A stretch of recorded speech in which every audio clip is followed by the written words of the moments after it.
everybody, it's Annabelle, your YouTuber demon that wants to play for fun and does not care about the meta. And I hereby invite everyone to join me on my adventures through Marvel Snap. So on today's adventure through Marvel Snap, we are looking at the latest patch notes. Yay! So the first card that we gotta talk about is Professor X. For everybody who doesn't know, Professor X got a complete and total rework on his wording. He now says in his text, "Don't play cannibal with me." Oh, I know that's not exactly what his text says. His text now says, moving in the only way to add or remove cards from here, but what Second Dinner basically wanted to say is doesn't work with cannibal. That's what they were trying to do. That's what they were hoping to do. They just couldn't do it. So this card actually got triple nerfed. So as this card exists now, there's three things that now no longer work with this card. First of all, things can move into and out of this card. So pretty much, no, don't do that.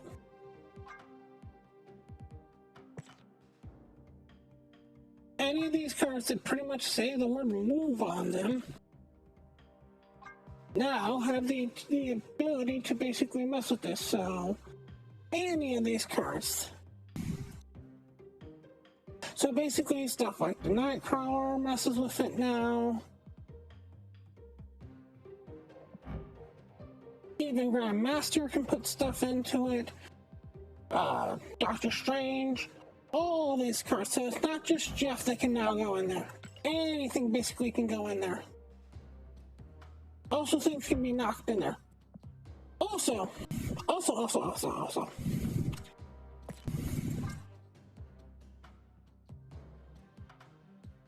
The fun card of Green Goblin no longer does what it's supposed to do with Professor X. So if you play down a Professor X and your opponent plays down a Green Goblin, it'll still switch sides. It didn't do this for a while. So basically, they have nerfed this so bad that they actually now have destroyed an archetype. There is no longer a lockdown deck. The lockdown deck doesn't exist anymore because you can't lock down a location. For all intents and purposes, Professor X is now just almost as good as Armor is, but you also can't play cards at this location. So you can't play cards at this location, and you can't summon cards into this location. So it will stop certain things, like it will stop the...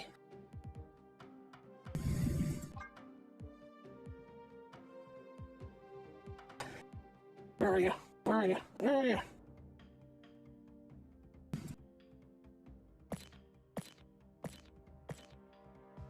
It will stop stuff like Dr. Ock. And most importantly, it will stop the Dr. Doom bots from showing up into those locations.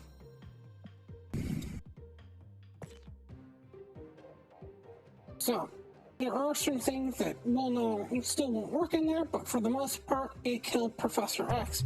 Also, they changed him from being a 5-1 to a 5-2, which may seem like a buff, but is actually a nerf to this card, which is the third nerf that's happening to this card, because now it will no longer work with Ravonna Renslayer. It's too big to hit the Ravonna Renslayer.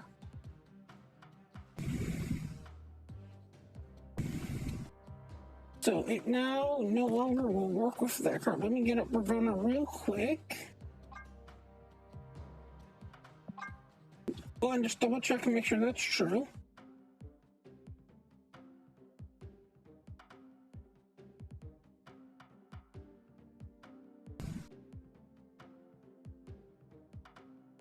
Ravonna Renslayer, yep. Cards with one or less power. It now has two, so Ravonna Renslayer also got it nerfed. So it's now nerfed against move cards, it's now nerfed against any kind of goblin-like effect or a nihilist effect, and it's now nerfed against the fact that Ravonna Renslayer was using it on it. So this got triple nerfed. And what really upsets me is not that they did this. Professor X needed to be looked at. It was getting ridiculous. But the fact that not that long ago, they said when they came out with Pixie that they didn't want Pixie to work with the Soul Stones, so they completely reworked Pixie and didn't just put a text on her that says doesn't work with Soul Stones.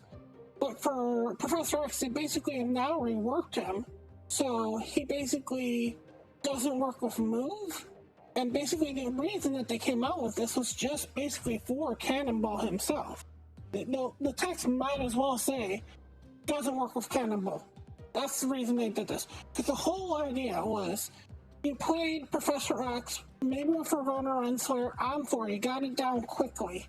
Maybe even put it on the Ravonna Renslayer, won that lane. And then on turn 5, you played some heavy card, and then turn 6, you just knocked the card away from this other lane with the Cannonball and won the game. Because of that fact, they also changed Cannonball. Cannonball got changed and had a point knocked off of him. It got changed from a 5-8 to a 5-7.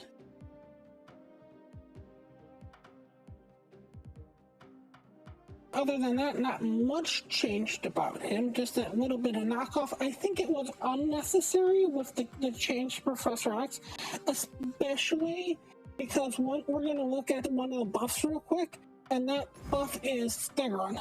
Stegron got changed from a 4-6 to a 4-7, which means now Stegron and Cannonball have both the same power, but Stegron is now 1 less cost, and Cannonball has the weird ability of it can go into random locations, where now Stegron has the ability that it'll always knock to the right. So if you're in lane 2, it'll knock it to lane 1. If you're in lane 3, it'll knock it to lane 2. And if you're in lane 1, it won't knock it anywhere. So I almost wish while they were doing this and doing the buff to the Stegron and the nerf to Cannonball, they would have changed how Cannonball worked, that it would always give you the rock. It always seemed weird, if you look at his storyline, that he doesn't always give you the rock. It'd be nice if they made that little tweak to him. I'd even be okay with them taking away power more for him if they always did the rock. So all that is just because of Professor X and this whole Professor X Cannonball thing running around. Next nerf that we have for this is to another big card for us, and that happens to be Hela. Hela got changed, and I know she looks exactly the same, but she now brings back cards with -2 power. I'm actually okay with this change, believe it or not, and I'm actually not worried that this is going to knock her down a bit, and that also kind of worries me. The reason I'm okay with this change is because there might be a chance that people are okay with Hela and getting a -2 that they might not run the Luke Cage. If it was any higher than -2, let's say we had -3 or -4 or even -5, if you put this down to -5, people are just going to make sure that Luke Cage runs in the deck. And because of the fact that you can have everything reveal on that last turn, you can even eat your Luke Cage with the MODOK or your Corvus Glaive and have it pop down and then everything's fine. So I think they might need to look at Hela a little bit more, because with how Hela works, getting a Infinite and having it be an 18 instead of a 20 really isn't taking away that much power. Still going to be a powerhouse. When Hela wins, she wins by a country mile. When she loses horribly, and there is no in between. Next change that we have is to the Black Knight. And not actually the Black Knight itself, but actually to the Ebony Blade. The Black Knight stayed exactly the same. The Ebony Blade got changed. It's still indestructible, but it can have its power reduced, so it's now vulnerable to Shadow King. Other than Shadow King, I don't think there's anything else that resets power. I should correct it. Valkyrie will change it too.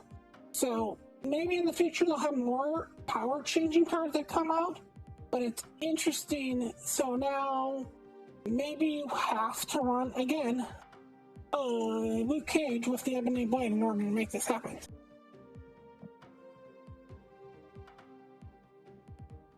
And last but certainly not least on the Nerf train is the Red Hulk. Red Hulk got a change from being a 6'9 to a 6'10. And you're sitting there going, wait a minute, that's a buff. It's like, yeah. But it also got its power reduced from +4 to +3. And this is actually kind of a double nerf because of the first fact that now when it shows up on the board, even with no power buffs, it falls into the Shang-Chi range. You don't have to worry about it being just under Shang-Chi, but you can hit it no matter what. Secondly, it loses a lot of power in the long run. Technically, this is a 7 power debuff to this card for +1 power. Now, in realistic terms, if you let a Red Hulk get pumped up for 7 turns, you can't be surprised that you lost again. On an average game, you're looking about 3 times that this will go off. If you're unlucky or lucky, depending on how you view it. So, altogether, this is basically a -3 buff for +1 power, so all in all, it lost 2 power. This card is still powerful. There are times I use Red Hulk in a deck, and I don't even care that I have it in the deck. I'm using it more for the scare tactic from the mind games of my opponent, where they see that I get the Red Hulk, they miss 1 drop, they see it become a 13, and they just start playing on curve because they're so worried about it going up even 1 more time, and I just never play it. It just sits there and goes, oh yeah, you thought I was doing something with Red Hulk? Well, you're wrong.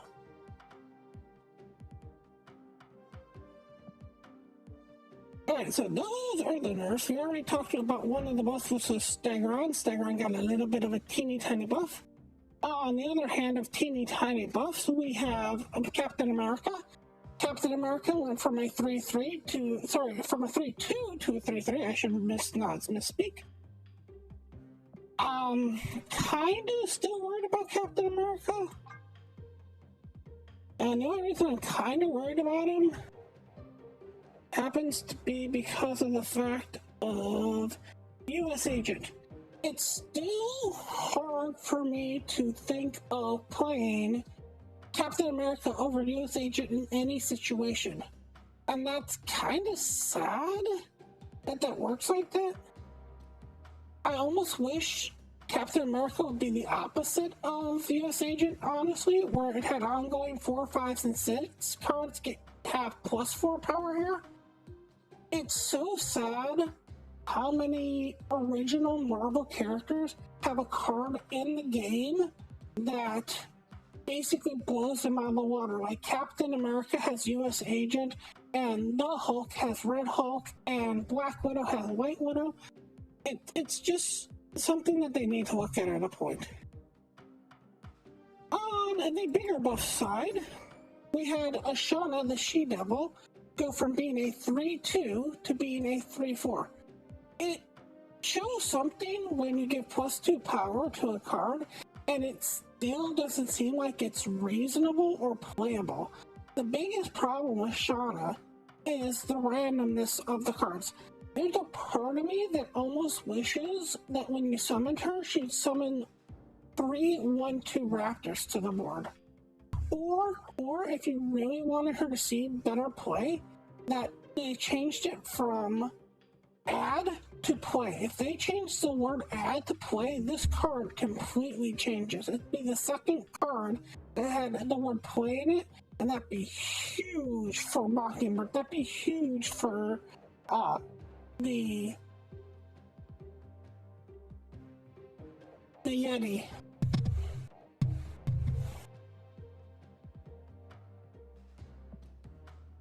His name I couldn't think of. Bigfoot. What's his name? Sasquatch. Thank you.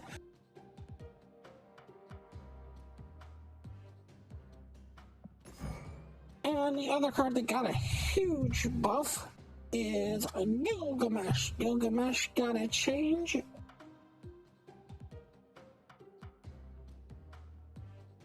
Went from, I think, 5-7. Let me double check my notes. Double checking my notes.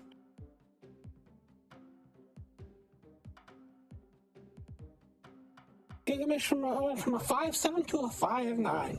Again, another card where you're sitting there going, giving a card +2 power and still having it be not even considered powerful is kind of shows you how weak this card was. I'm kind of worried that the only reason they gave this a buff because it wasn't selling well. When this came out, everybody trashed this card. It's not going to make this card too much better. You basically give it +2 power. So if you were completely buffing the board, you were giving everything +1, so you're giving this basically +12, and then -1 because Gilgamesh doesn't count himself.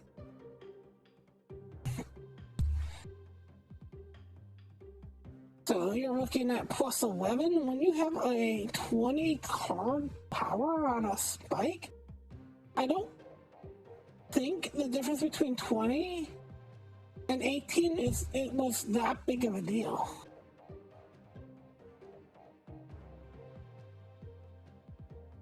So basically, if you had Blue Marvel out, it was doing 18. It was technically 17 because Blue Marvel doesn't count itself.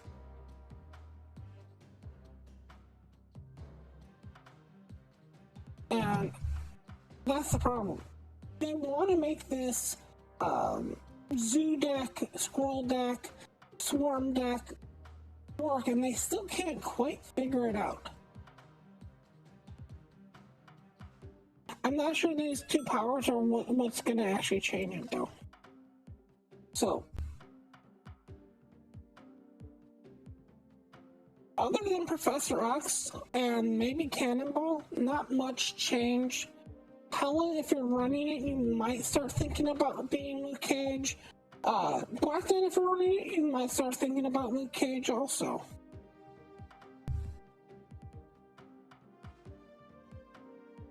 So, not a lot happening here, but here's the thing. If they had announced this during the IGA event, it would have been gone over way better. They could have put this up during the IGA event and actually have it come up on that day or the next day. Imagine if this came out on Tuesday for the first time. That'd be huge. Also, something I just want to bring up with Professor X, I know I keep going back to him, but the fact that you can make this big of a change in an OTA patch is very interesting. This is something that I would have swore up to this date would have needed an actual patch to come out. And the fact that you can change this much of a card in an OTA patch kind of makes me wonder if we need these season patches anymore, or if we should just say there's nothing in the season pass anymore for patch wise. Just wait for the next Thursday and we'll do it all in an OTA. Anyways, I want to thank you all so much for watching. As always, remember, play for fun.